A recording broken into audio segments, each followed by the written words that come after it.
Hello parents. अगर घर में बच्चे को बुखार होता है तो पेरेंट्स बहुत स्ट्रेस्ड आउट हो जाते हैं। मतलब घर पे टेंशन का माहौल हो जाता है कि हमारे बच्चे को फीवर हो गया है। तो आज हम इस वीडियो में फीवर के बारे में ही बातें करेंगे। फीवर के कुछ मिथ्स हैं उसको बस्ट आउट करेंगे और कुछ फैक्ट्स बताऊंगा फीवर के बारे में, जिनको जानकर आप अपने बच्चे को, अगर बच्चे को फीवर है तो उसको घर पे अच्छे से मैनेज कर सकते हैं। तो मेरा नाम है doctor Kalpesh Roya. I am a consultant paediatrician at Healing Hospital Chandigarh. तो चलिए शुरू करते हैं। नंबर 1, पेरेंट्स कई बार क्वेश्चंस करते हैं कि जैसे अगर बच्चे को फीवर है तो ये फीवर बहुत ही हार्मफुल होता है क्या बच्चे के लिए? मतलब क्या फीवर को इमीडिएटली ट्रीट करना होता है, इमीडिएटली इसको ठीक करना होता है? देखिए पेरेंट्स, जो फीवर होता है, जो फीवर बेसिकली अगर बच्चे को इन्फेक्शन है तो इस इन्फेक्शन से लड़ने के लिए हमारा इम्यून सिस्टम फाइट करता है, तो बच्चे को फीवर आता है। मतलब फीवर एक प्रोटेक्टिव रिस्पॉन्स है बॉडी का। बॉडी क्या करती है, जब बच्चे को इन्फेक्शन होती है तो इम्यून सिस्टम हमारी बॉडी को गर्म कर देता है। उस गर्मी में, उस वार्मथ की वजह से जो इन्फेक्शन है, जो बैक्टीरिया है, जो वायरस है, वो मर जाते हैं। मतलब फीवर बेसिकली प्रोटेक्टिव रिस्पॉन्स है। तो जरूरी नहीं है कि हर फीवर को आपको इमीडिएटली ट्रीट करना है। नंबर 2, पेरेंट्स कहते हैं कि जो फीवर है, अगर हाई ग्रेड फीवर चल रहा है, मतलब बच्चे को बहुत तेज़ बुखार है, तो क्या बच्चे के लिए वो नुकसानदायक है? मतलब बच्चे को क्या सीरियस इन्फेक्शन हो सकती है उससे? मोस्टली क्या होते हैं, जो फीवर है वो वायरल इन्फेक्शन की वजह से होते हैं। मतलब छोटा मोटा जो वायरस है, जैसे बच्चे को खांसी जुकाम हो गया, कई बार इस वायरल इन्फेक्शन में भी बच्चे को बहुत तेज़ बुखार हो सकता है। और ये जो बहुत तेज़ बुखार है ये 1-2 दिन तक रहता है, फिर ठीक हो जाता है। बट कई इन्फेक्शंस ऐसी भी होती हैं जिसमें बच्चे को बहुत तेज़ बुखार नहीं होता है। कुछ बैक्टीरियल इन्फेक्शंस होती हैं जैसे टीबी वगैरह, उसमें क्या होता है, थोड़ा थोड़ा बुखार रहता है, बच्चे को बहुत तेज़ बुखार नहीं होता, बट इन्फेक्शन बहुत सीरियस होती है। तो फीवर के ग्रेड से आप बच्चे की इन्फेक्शन को जज नहीं कर सकते। नंबर 3, फीवर को क्या इमीडिएटली ट्रीट करना है? अगर आपके बच्चे को हल्का फुल्का बुखार है, मतलब टेम्परेचर थर्मामीटर से आपने नोट किया है 99 या 100 रह रहा है, और आपका बच्चा एक्टिव है, खाना खा रहा है, सुस्त नहीं है, बाथरूम और स्टूल ठीक कर रहा है, तो मतलब ट्रीटमेंट की ज़रूरत नहीं है, आप सिंपल पैरासिटामोल दे सकते हैं। बट अगर आप बच्चे को बहुत तेज़ बुखार है, फिर तो आपको डॉक्टर की सलाह ज़रूर लेनी है। यहाँ पर मैं एक चीज़ मेंशन करना चाहता हूँ कि जो बुखार की जो मेडिसिन है, पैरासिटामोल है, वो आप प्लीज़ केमिस्ट से जाकर मत लीजिए। जो डोज़ आपको डॉक्टर ने रिकमेंड करी है वही डोज़ लीजिए।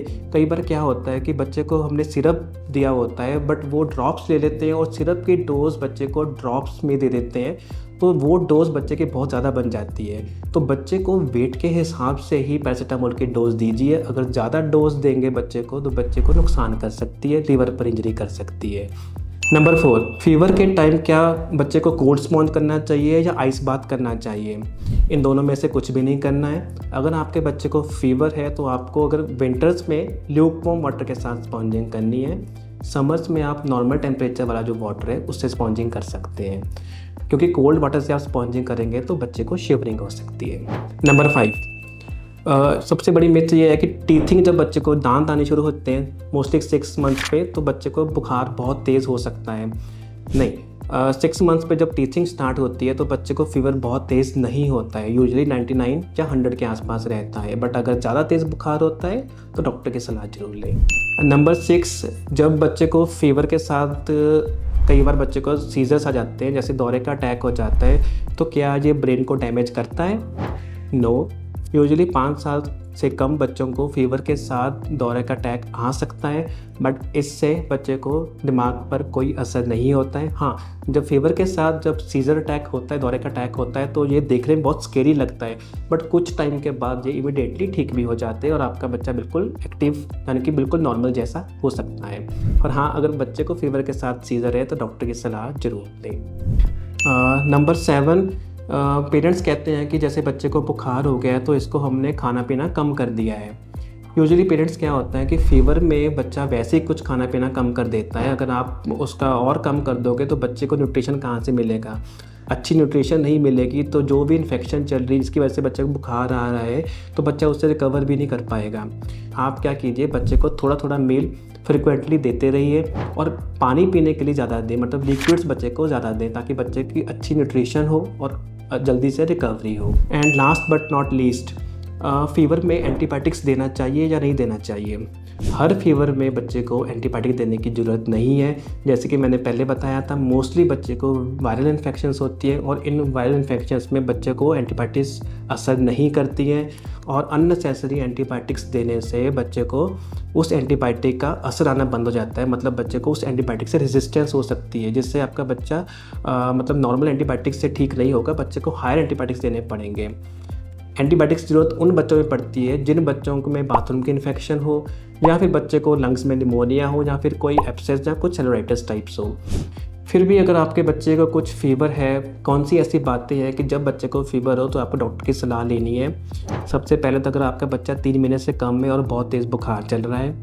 नंबर 2, बच्चे को बाथरूम जाने में या बाथरूम करने में दिक्कत आ रही है। नंबर 3, बच्चे को बुखार के साथ उल्टियाँ हैं, दस्त लगे हुए हैं। नंबर 4, बच्चे को बुखार के साथ दौरे पड़ रहे हैं। नंबर 5, 3 दिन से ज़्यादा आपके बच्चे को बुखार है। नंबर 6, बच्चे को बुखार के साथ सांस लेने में दिक्कत हो रही है, या फिर बच्चे की गर्दन में दर्द है।